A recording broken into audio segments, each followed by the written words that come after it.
Puji Tuhan, Shalom. Pada pembahasan yang lalu kami sudah membahas materai yang pertama dari 7 materai yang ada di dalam kitab Wahyu. Kali ini kami akan membahas materai yang kedua. Dalam Wahyu 6 ayat 3-4. Dan ketika anak domba itu membuka materai yang kedua, aku mendengar makhluk yang kedua berkata, "Mari." Dan majulah seekor kuda lain, seekor kuda merah padam. Dan orang yang menungganginya dikaruniakan kuasa untuk mengambil damai sejahtera dari atas bumi, sehingga mereka saling membunuh, dan kepadanya dikaruniakan sebilah pedang yang besar. Yang membuka materai kedua adalah Tuhan Yesus sendiri, dan telah dibuka sebelum tahun 1914, sehingga mengakibatkan Perang Dunia Pertama. Ketika materai kedua dibuka, maka Sat hidup yang kedua berkata, "Marilah." Sat hidup kedua berbicara Injil Markus. Injil Markus berbicara Tuhan Yesus sebagai hamba yang rela merendahkan diri sama seperti hamba. Akibat pembukaan materai kedua, maka terjadilah yaitu perdamaian dunia dicabut. Ketika materai kedua dibuka, nampaklah kuda merah padam. Kuda menunjukkan kekuatan, merah menunjukkan keberanian dan kemarahan yang menyala-nyala. Yang duduk di atas kuda merah adalah kuasa kegelapan, yang diberi kuasa mencabut perdamaian di bumi. Kemudian, akibat perdamaian dicabut, maka dunia diseret dalam perang. Terjadilah Perang Dunia Pertama pada tahun 1914 dan Perang Dunia Kedua pada tahun 1939. Terjadinya Perang Dunia adalah tanda mulainya akhir zaman. Perhatikan Markus 13 ayat 8, bahwa bangsa bangkit melawan bangsa, gempa bumi di sana-sini, kelaparan dan huru-hara, itulah awal segala kesusahan. Akibat perang, maka perekonomian rusak. Banyak industri dan pertanian hancur. Akibat kesulitan ekonomi, maka kejahatan pun bertambah-tambah. Dengan melihat kesusahan akibat perang, maka timbullah usaha perdamaian dalam rangka mencegah perang. Langkah para pemimpin bangsa untuk mencegah perang yaitu, setelah Perang Dunia Pertama dibentuk Serikat Bangsa-Bangsa sebagai juru damai, tetapi gagal dalam misinya. Sehingga terjadilah Perang Dunia Kedua pada tahun 1939 di Eropa dan tahun 1941 sampai 1945 di seluruh dunia. Setelah Perang Dunia Kedua, dibentuklah PBB yang disponsori oleh Amerika, Rusia, Prancis, Tiongkok, dan Inggris. Tujuan PBB adalah menyelesaikan persoalan dunia. PBB akhirnya dapat menahan nafsu perang, tetapi tidak dapat kembalikan perdamaian, karena masih ada perang seperti Perang Korea, Perang Cina, dan lain-lain. Semua ini karena rencana Allah terus berjalan, perdamaian dunia dicabut, sehingga perdamaian tidak dapat terjadi. Mengapa Tuhan kehendaki perdamaian dunia dicabut? Karena dengan adanya perang, maka banyak orang jadi takut lalu mencari Tuhan. Walau dunia penuh kesusahan, kehilangan damai sejahtera, tetapi yang sungguh-sungguh mencari Tuhan akan hidup bersama Tuhan, menerima damai sejahtera dari Tuhan, dan kemudian menjadi pembawa damai sejahtera Allah di bumi ini. Yang pembawa damai sejahtera dari Allah itu adalah menjadi anak Allah dan terang dunia.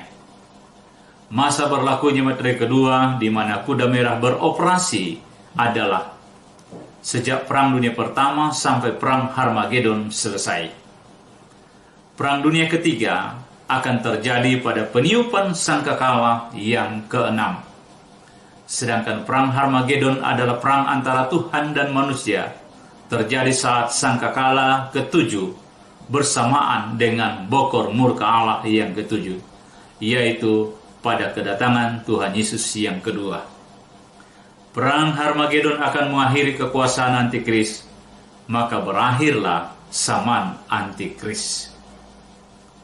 Dengan beroperasinya kuda merah, maka selain Perang Dunia Pertama dan Perang Dunia Kedua, serta Perang Dunia Ketiga yang belum terjadi tapi pasti akan terjadi pada saatnya ketika sangkakala ke-6 ditiup, maka operasi kuda merah juga menimbulkan perang antar negara, antar suku, antar daerah, dan lain-lain. Selain itu, kuda merah juga menimbulkan perselisihan dan perpecahan dalam gereja. Ada perselisihan antar keluarga, antar suami, istri, dan anak-anak. Sehingga tidak ada damai dalam rumah tangga. Tidak ada damai dalam gereja. Ini adalah akibat operasinya kuda merah. Bayangan kuda merah dapat kita lihat dalam kitab Daniel pasal 7. Dalam Daniel 7 ayat 2 bahwa tampak keempat angin dari langit mengguncangkan laut besar. Keempat angin dari langit menunjukkan angin bertiup pada keempat penjuru alam dari keempat mata angin. Angin berbicara deru perang. Sedangkan laut besar berbicara bangsa fasik dan bangsa kafir. Jadi angin mengguncangkan laut besar berbicara peperangan akan melanda kerajaan-kerajaan besar seperti kerajaan Babel, kerajaan Media Persia, kerajaan Yunani, kerajaan Romawi, dan selanjutnya. Terjadilah peperangan besar di bumi, namun demikian perang ini bukanlah perang dunia karena hanya bersifat bayangan. Peperangan ini bayangan perang dunia. Perang dunia terjadi setelah pembukaan materai kedua. Pertemuan antara keempat angin bertiup dan materai kedua menimbulkan perang besar, yaitu perang dunia. Terjadilah Perang Dunia Pertama. Pertanda perdamaian telah dicabut dan tanda mulainya berlaku akhir zaman. Perang menimbulkan penderitaan dan kesusahan dan kelaparan. Maka dengan itu dibentuklah PBB untuk mencegah perang. PBB dapat menahan nafsu perang, tetapi tidak berhasil kembalikan perdamaian dunia. Masih ada perang antar negara, masih ada perang antar suku, masih ada perang antar kelompok, dan lainnya. Rencana Allah berjalan terus, dunia tidak dapat berdamai. Perhatikan Yesaya 8 ayat 9-10.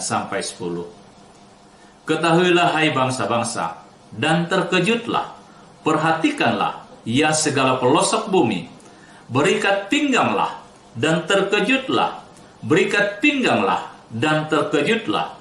Buatlah rancangan, tetapi akan gagal juga.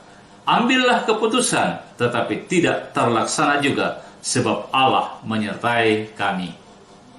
Kemudian dalam 1 Tesalonika 5 ayat 3, firman Tuhan mengatakan, apabila mereka mengatakan semuanya damai dan aman, maka tiba-tiba mereka ditimpa oleh kebinasaan, seperti seorang perempuan yang hamil ditimpa oleh sakit bersalin, mereka pasti tidak akan luput. Berdasarkan Wahyu 7 ayat 1 bahwa keempat malaikat menahan keempat angin bumi supaya angin tidak bertiup di darat dan di laut dan di pohon-pohon. Keempat malaikat ini menahan angin bumi setelah Perang Dunia Kedua. Menahan angin berbicara, tugas mereka adalah menahan Perang Dunia Ketiga yang akan dikobarkan oleh setan. Setan berupaya menimbulkan Perang Dunia Ketiga yang bertujuan untuk menggagalkan pemeteraian 144.000 pengantin mulia. Sekarang ini adalah masa angin sedang ditahan, supaya memberi kesempatan gereja bertumbuh dan berbuah hingga sempurna. Tuhan sudah memberikan kita kesempatan untuk taat dan melakukan firman-Nya. Kalau kita tidak gunakan kesempatan ini, kalau kita hanya menggunakan waktu ini untuk mengurus kepentingan diri sendiri, berarti kita termasuk 5 perempuan yang bodoh. Untuk itu perhatikan Efesus 5 ayat 15-17. Karena itu jangan bodoh. Pergunakanlah waktu yang ada. Usahakanlah supaya kamu mengerti kehendak Allah, karena hari-hari ini adalah jahat. Karena itu saudara, biarlah jadi renungan kita untuk tetap waspada, untuk tetap membawa damai di tengah-tengah situasi di mana bumi penuh dengan kejahatan. Puji Tuhan, Tuhan memberkati kita. Shalom.